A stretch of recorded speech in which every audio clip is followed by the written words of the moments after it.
menambahkan sedikit, memang tentang kebangkitan itu sesuatu yang jarang terjadi. Jadi bukan suatu peristiwa kalau Yesus memberi makan 5.000 orang ya, kan tentu langsung banyak.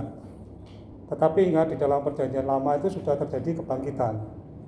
Salah satunya adalah ketika ada peristiwa penguburan, lalu tiba-tiba datang bangsa Moab datang, kemudian mayat yang sedang diusung itu dilemparkan dan kena di makamnya Elisa sehingga bangkit.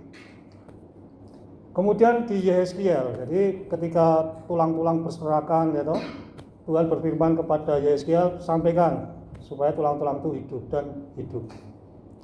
Jadi kebangkitan itu memang ada, tetapi memang peristiwa yang jarang. Sehingga kalau misalnya orang Farisi tadi mengajarkan hal seperti itu, ya normalnya memang begitu. Nah, untuk itulah dalam hal ini Yesus berkata kebangkitan dan hidup tadi sudah dijelaskan. Ini sekarang di perjanjian baru, khususnya di dalam Yesus sendiri. Saya tanya, berapa kali Yesus membangkitkan orang mati? Siapa yang bisa menjawab? Berapa kali Yesus membangkitkan orang mati? Jelas 3 kali. Yaitu 1, anak perempuan Yairus yang mati ketika sakit. Jadi sebenarnya dia istilahnya di rumah dia sakit, lalu Yairus datang menemui Yesus. Kan kondisinya berarti kan masih hidup ya, sakit parah ya. Tapi ketika Yairus sampai ke rumahnya, orang-orang bilang anakmu sudah mati. Nah, Yesus membangkitkan anak Yairus itu, ya, artinya apa? Yang baru sakit, baru saja meninggal.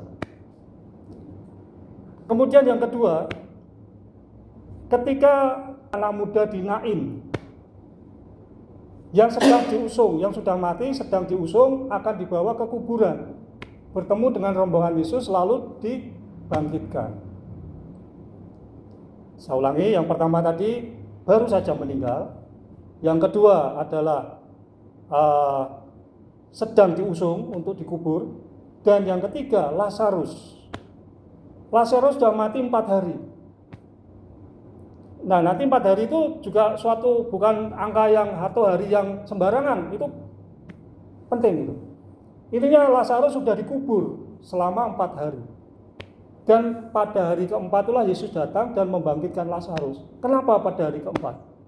Bapak-bapak sini ada yang tahu? Hari keempat kita lihat penciptaan pada hari keempat. Itu terjadi pemisahan antara terang dan gelap. Artinya apa?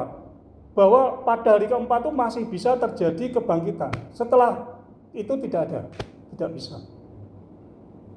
Ya, karena memang bahan ceritanya begitu ya, tentu saya tidak bisa melebih-lebihkan lagi ya.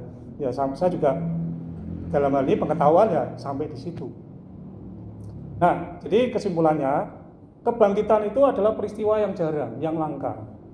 Sehingga memang kebanyakan orang berpikirnya adalah ya nanti kebangkitan setelah mati. Semua orang pasti tahu, maksudnya orang yang beragama. Tapi untuk itulah Yesus berkata, akulah kebangkitan dan hidup. Ya, demikian penjelasan saya. Terima kasih. Tambahan dari saya. Terima kasih. Terima kasih Pak Joko.